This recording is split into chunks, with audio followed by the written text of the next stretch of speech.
Alrighty, everybody. Welcome. Hello.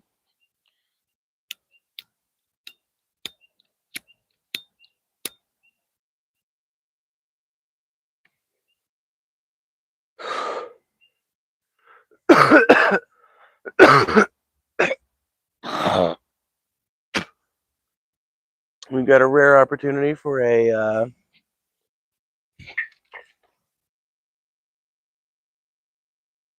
fireside stream in February. So we're going to take it. Talk a little bit about the Miami Cubans who tried to invade Cuba. Talk a little bit about Trump's awful State of the Union address last night. And we will talk a little bit about Minnesota having its Medicaid funds cut off.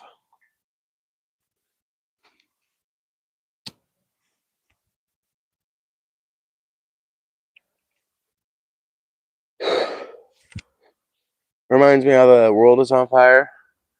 There is a fire burning in the ocean with jet black smoke and devil red flame. You can see it burning in the valleys. You can see it burning from the plains.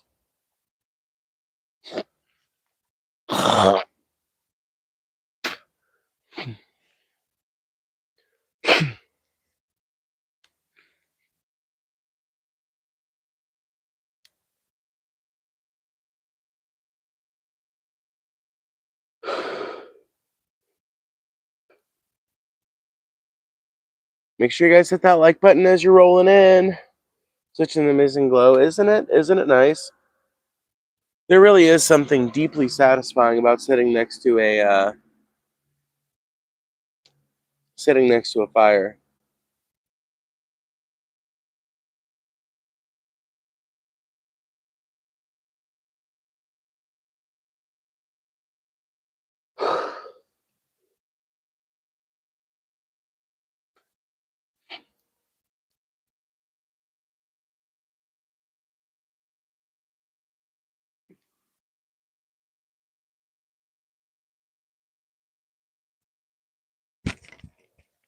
One second.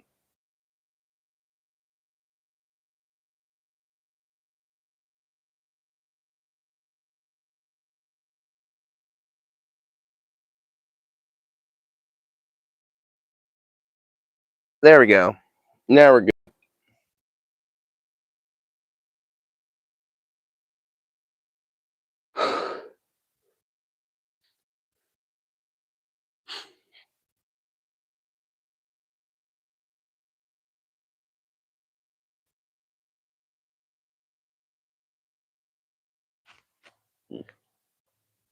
Did you see that dude who tried to X himself because he was found to be in the Epstein files? I did. We can talk about that if you want to. Yeah. As it turns out, not everyone in the Epstein class believes that they're going to get away with trafficking underage girls and flying all around the world to do so. There are apparently some people whose connections with Epstein they properly and correctly recognize as being career-ending and awful.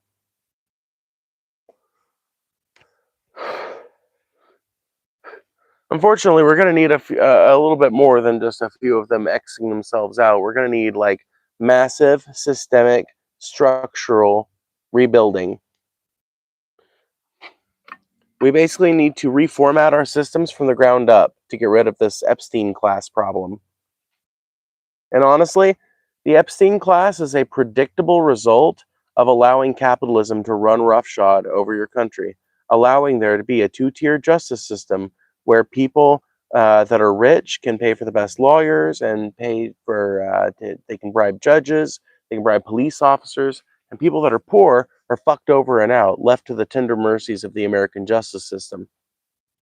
This is a predictable result. You're going to have Epstein-like people and Epstein-like scandals pop up. as long as we remain tethered to the system of capitalism, as long as we privilege some people above others because they happen to inherit a fortune. And the ones who cannot afford to hide away will probably try to do the same. Yeah, there are going to be a lot of people who are not doing as well as they used to be when Epstein was around, who are not going to be able to use the power of the American government the way Trump and his cronies are to hide their crimes, and they probably will. A lot of them end up doing stuff like that. Yeah, I mean it's understandable because a lot of them like logically recognize and have for a long time. I mean the you have to remember Marx himself was a member of the bourgeoisie. He was not necessarily. I mean, I do think he preferred the system of communism to capitalism because he recognized that it would be ultimately a long-term, more sustainable system. But I think he was also speaking from a place of predictive ability. Like the bourgeoisie have known for centuries that the predictable result of having this kind of thing pop up time and time again and creating a dichotomous society where there's some people privileged above others due to their class structure, not only does it lead to things like this, but the inevitable outcome is for people to eventually get sick of it. Another transformer? Oh man, just cry about trans people some more, would you? Seriously. That shit is so 2016.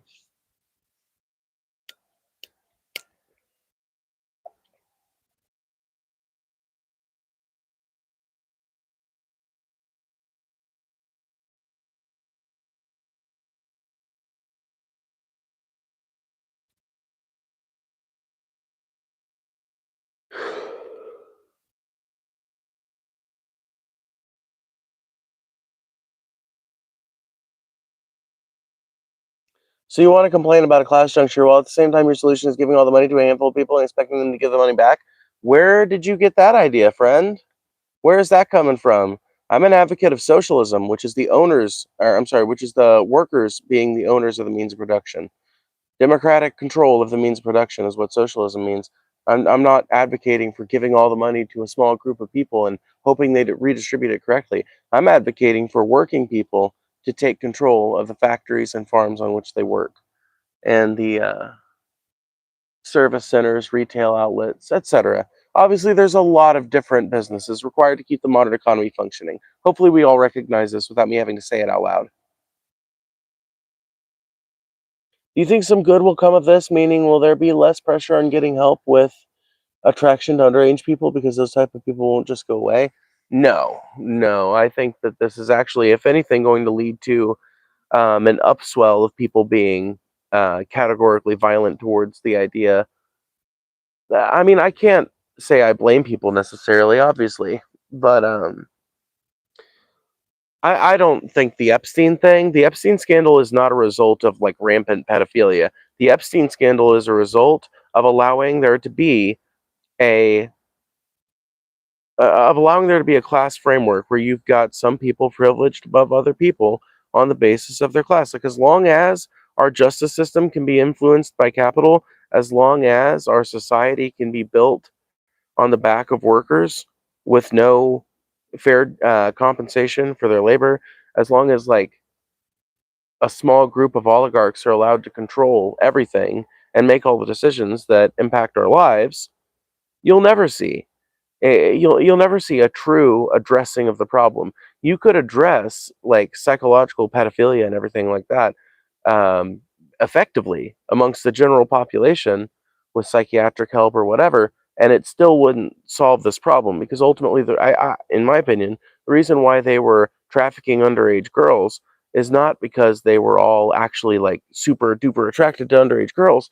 I think it's probably because they were engaging in the like time honored art of capitalist luxury at the expense of the working class. It's a way that they can revel in the poverty that they put us all in and simultaneously draw joy from suffering. And it's a way that someone who can afford any luxury on the planet can get yet one more thing that the plebs can't get. It's a flexing of their capitalist muscles, in my opinion.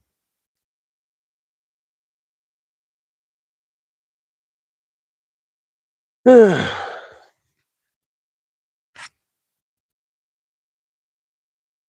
sure you guys hit that like button, by the way. It really does help.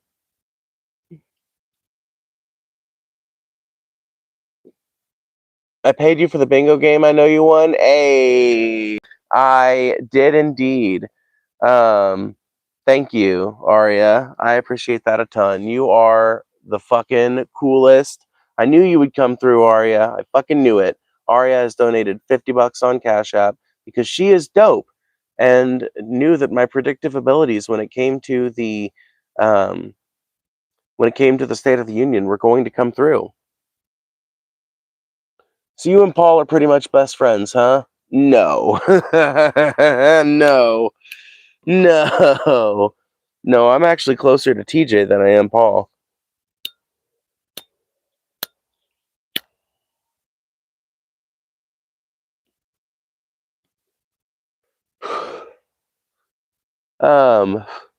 I would say me and Paul are like casual acquaintances. I would call Paul a friend of mine. I don't know if he'd call me a friend of his, but I'd call Paul a friend of mine.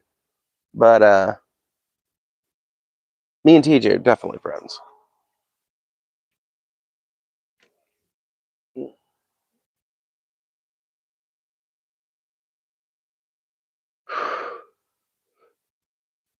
If you owe Phoebe money, you better pay up or run. She will hunt your ass down. I will? Am I known for that? Do I already have a reputation? No, I mean like, somebody saying they'll give me a dono or something like that. I don't know. Maybe that's why I have the reputation though, because if somebody says they're going to donate something, I do hang their ass for it. Like somebody said they would donate $200 like 2 weeks ago, and I was like, yeah. Well, I mean, you'll forgive me if I believe it when I see it, but I must have dogged their ass about it for the next 2 hours. And it's just like, don't put up if you're not gonna, put up. But Arya, I knew she wasn't gonna be like that. Arya is cool as fuck. Arya is literally a legend.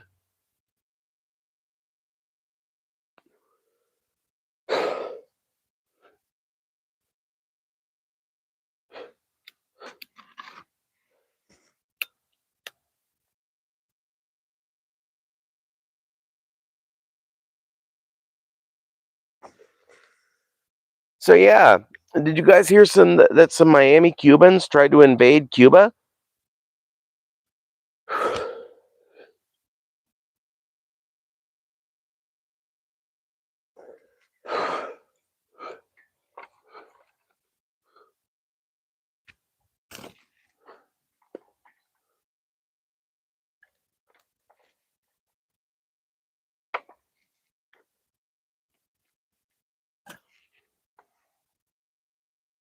Can't say I have. Well, let me tell you all about it then.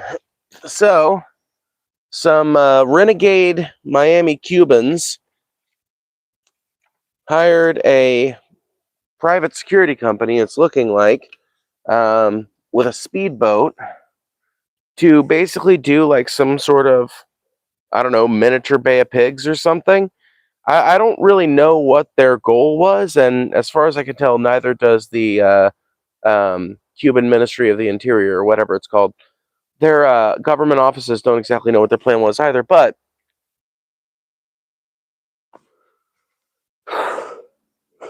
they approached a canal opening on the coast of Cuba, and when they were approached by a vessel containing some, basically the equivalent of the Cuban Coast Guard, they opened fire on them.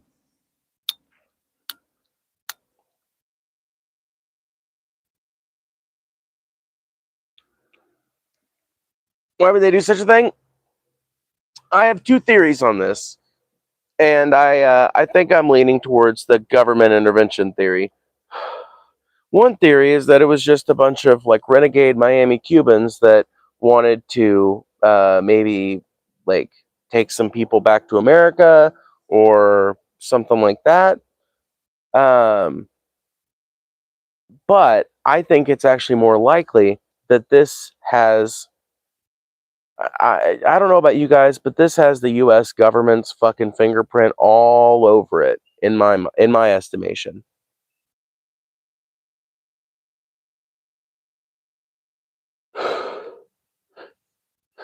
I think it's just as likely, if not more likely, that the CIA or some other shadowy government institution basically convinced some random group of renegade Miami Cubans to stage like some sort of like humanitarian mission, basically, specifically with the goal of having them get shot by the Cubans in order to give them the casus belli that they need to finally invade Cuba.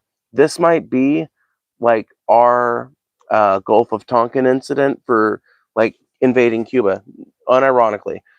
It seems so perfect. There's been so much warmongering against Cuba.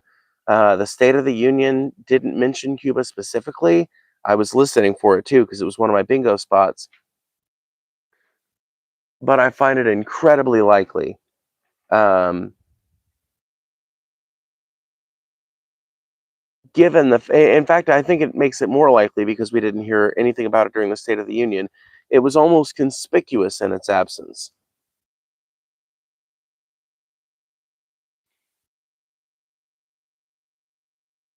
Yes, it's a pretense for war, in my opinion. Would you consider being vegan so the animals don't suffer? Animals suffer regardless of whether or not humans eat them. Human beings are not the reason why animals suffer. Animals suffer because suffering is part of life.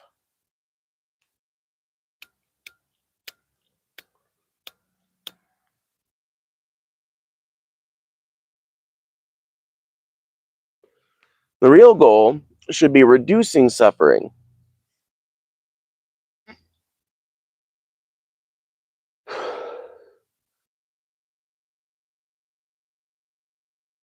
If there's evidence they were going to do bad things, what leg does the U.S. have to stand on for that pretense?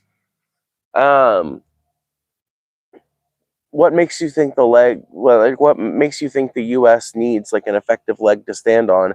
The days of like a really well coordinated and well thought out plan for establishing and manufacturing the consent of the people by the media, those days are behind us. They only need to provide us with the barest pretense of a reason. So all they need to do literally is just spin this the right way. The only way that it's going to not be able to be spun as a pretense for war is if it looks as bad as possible. If it's the worst possible scenario, then maybe. Like if it's the worst possible scenario, like they're literally like, uh, you know, like crazy fucking like Cuban nationalists that wanted to reinstate the Batista regime or something like that, and they were like actively working against the advice of the American government or whatever. Like there would have to be some like direct insubordination against the regime or something like that. By the regime, I mean our regime. I don't know. I like look at how little pretense they needed to go into Venezuela. All they needed for pretense to go into Venezuela was to blow up some fishing boats for a few months, tell us that they were narco traffickers, even though it was obvious just watching the footage that they weren't narco traffickers. And there they go. Just a fucking scant couple of months later, they're invading Venezuela, kidnapping their leader. Been thinking animals are sentient beings, so they probably don't want to die for our taste pleasure? I believe that all things are sentient beings. I'm a panpsychist, so I think that plants feel pain and suffering. I think that plants respond to positive energy the way animals do. I think the plants have souls. I think that rocks have souls. I think the things that we make out of these natural materials also are imbued with a soul, and I think affected by the things that we do to them. So, once again, my answer to the whole veganism thing is well, in my opinion, you're making a critical mistake in your assessment of the sentience of non animal life. I don't think you can eliminate suffering. from any species' existence. I think the real battle is in reducing suffering. Maybe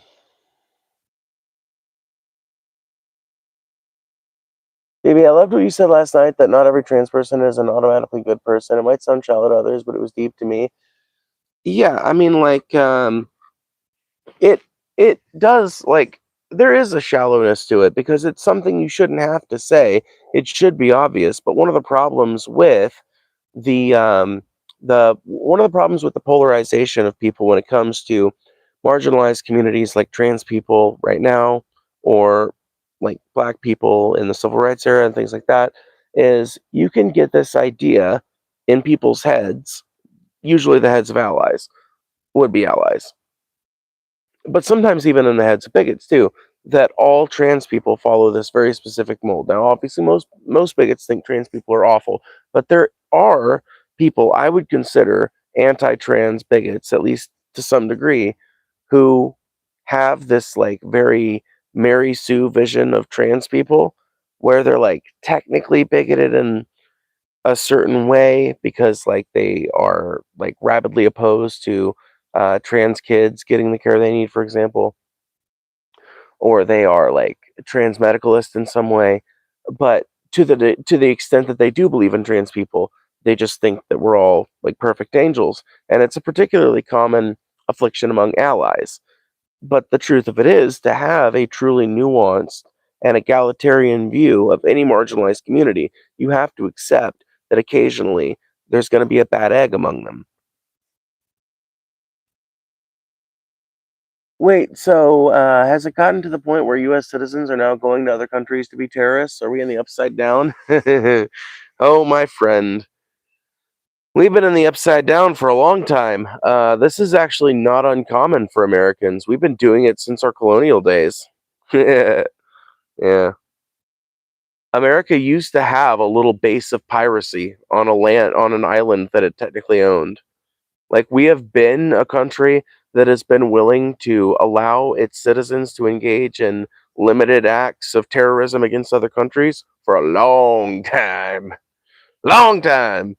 We talk all kinds of shit about countries like Iran funding terrorist groups and allowing their own citizens to fund those terrorist groups or engage in terrorist activities against other countries and their neighbors and shit like that. We get on to other countries about this kind of thing all the time. But the truth of it is, there's a wide, disparate tradition of people doing that right here in America and from America. I don't know if you remember it, but like just a couple months ago, there was like this like group of dudes that was arrested trying to invade Honduras or something like that, and set up some kind of like they were trying to literally like set up like a white nationalist country down there and enslave the people, some shit like that. I don't remember the exact details, but I remember the footnotes.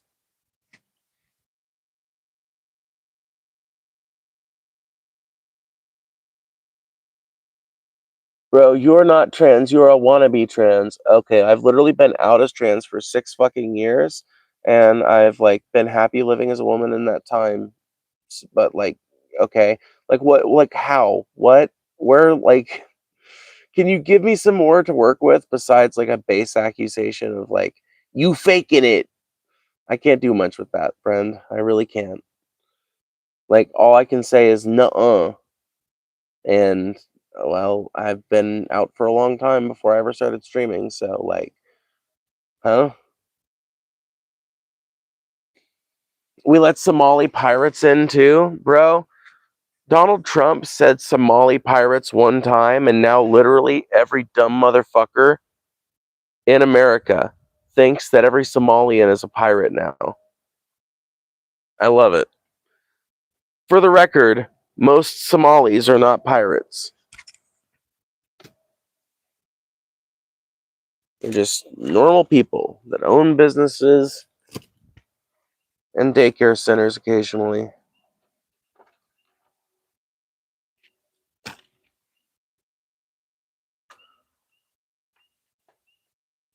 Unbelievable. What's unbelievable?